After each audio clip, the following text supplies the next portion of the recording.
Hi, I've decided to share with you what I actually make myself for lunch. I used to be quite overweight for many years. I spent all of my 20s and most of my 30s until actually last year extremely overweight. I tried it all. I tried all the diets. I went to gym. To be honest, it never lasted really long because it is dreary to have to count calories, to have to keep to a schedule, to have to make plans and all of this and blah, blah, blah, blah. But eventually I found out that all of this is a little bit needed for you to get to that healthier you that you're trying to reach. I feel that I was kind of lucky in a way. I went to visit my brother, got sick, so for about a week and a half, 2 weeks, I didn't really eat. I initially lost about 3 kilos just from that. And then went on, I haven't really eaten anything in a while. My stomach is now smaller. I actually have lost weight. Maybe it is time to now start my better me. I did what everybody else did. I joined the gym. Thankfully there was classes because I never went on a treadmill, I never went on Stairmasters. I absolutely hate doing any of these exercises. I'm not a huge fan of sweating. It takes a while to get your hair done, so having to do it again and again, just seriously, there were so much things that just bothered me. And eventually I stumbled onto this class of yoga. Turns out I love it. I love yoga and I love Pilates, and these are things that I can do. You don't sweat too much. You do exercise a lot. You do feel your muscles and you do feel like you did something the next day. It also helped that I found the most amazing teacher ever. I mean, she's the reason why I carried on. She made me want to go to gym. And while I started going to gym, I also started asking myself, now, what is it that always made me fail before so that now I will not do it? Turns out my biggest enemy was lunch. I would have a set dinner, so I would know exactly what to do for dinner and have it planned. But for lunch, not really knowing where I was, I would never really have a plan. In the end, I thought that not eating or eating just a little bit of this, a little bit of that would be fine because I'm not eating so much. I don't understand, but it turned out that little bit over here, that little bit over there, continuously during the day, making yourself a sandwich now for lunch because it's quicker. All of these add up, and all of this turned out into my failure. I ended up also doing what everybody does. I went on Instagram, on Pinterest and Facebook, and then started researching a little bit what others are doing, and then found out that a lot of people are actually planning their week. Now, for me to plan a week, it's a little extreme, but I thought to myself, at least I can plan for sure my lunch. I was also not a fan of salads. I mean, how boring just eating leaf all the time, but it turns out that I actually do love them. If I add little things in there to give it a crunch to make me think that now I'm eating something different, it turned out I managed to trick my brain into liking all of this. I make salad once a week and it will be from Monday to Friday. If I stay at home, I'm gonna make it in these big bowls that I get from any plastic shops. I love them. Even if the salad sometimes only comes a quarter of the way or halfway, at least if I'm walking around the house or if I'm eating, I don't mess. It's so much simpler. And if I know I'm going to be going somewhere and I just need it as a takeaway, I'm going to put it in a glass jar. I like those big jars because I do eat quite a bit of salad at lunch. It is so simple to carry around. You just put it in your bag, have another little jar with the sauce, put it in, shake it, and then there you go. I mean, come on.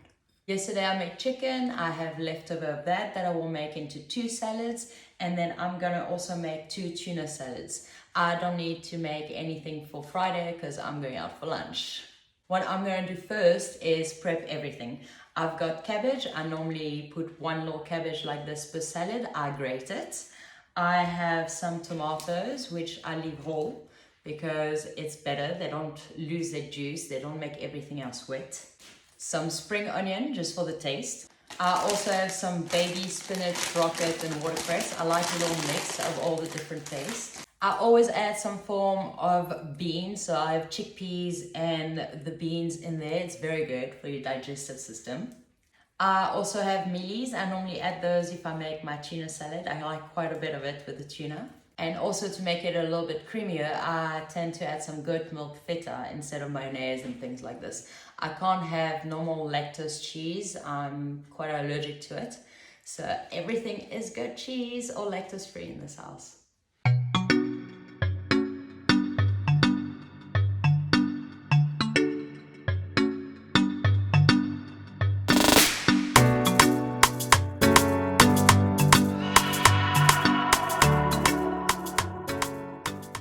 I cut all the cabbage, opened all the tin, drained and rinsed the beans. Cut the chicken. I cut them in small little pieces. I would like to taste everything in every bite I take. The onions I leave with the little skin on because I don't like it. It goes a bit rancid. So what I'll do is I'll take the last skin off, cut the little size, and then only dice it and put it in my salad in the morning if I have to go, or just before I eat it.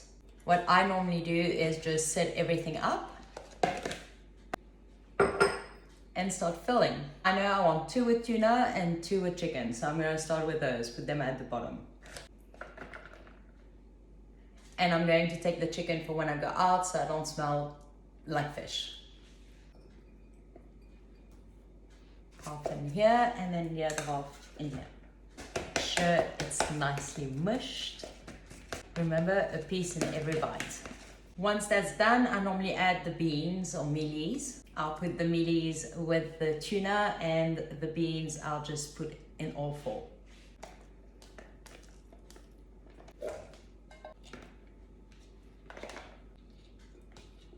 I'll do the same with the chickpeas. And already, as you can see, it's quite a consistent salad. It's got already some kick behind. From there, I'll add tomatoes. Yes, all of this has been washed before.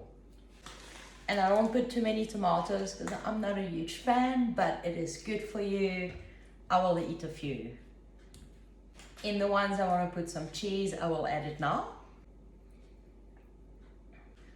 All these ingredients have got some moisture in it, so it's better to put them at the bottom so they don't go over the leaf, they don't make everything soggy. And then like that, when you add the sauce, all those juices will add to the sauce, and when you shake it, it will give even more taste to everything. Now I'll normally add the extra leaf and things before I put the cabbage last. What I also like to do is I normally take them and then I will just break them up. Bite of everything.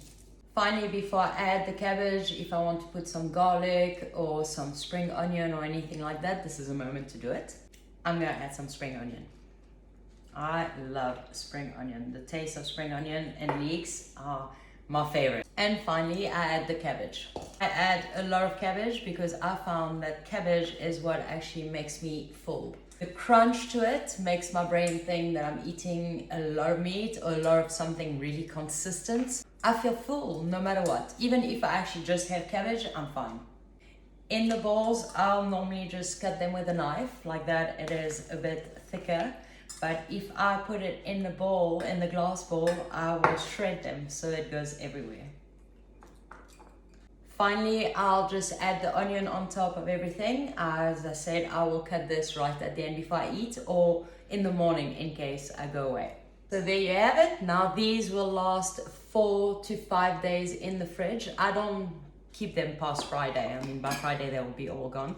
I haven't had one that tasted bad to this day. All you have to do now is just add some vinaigrette, shake, and lunch is ready. I normally make a big jug of vinaigrette for the whole week.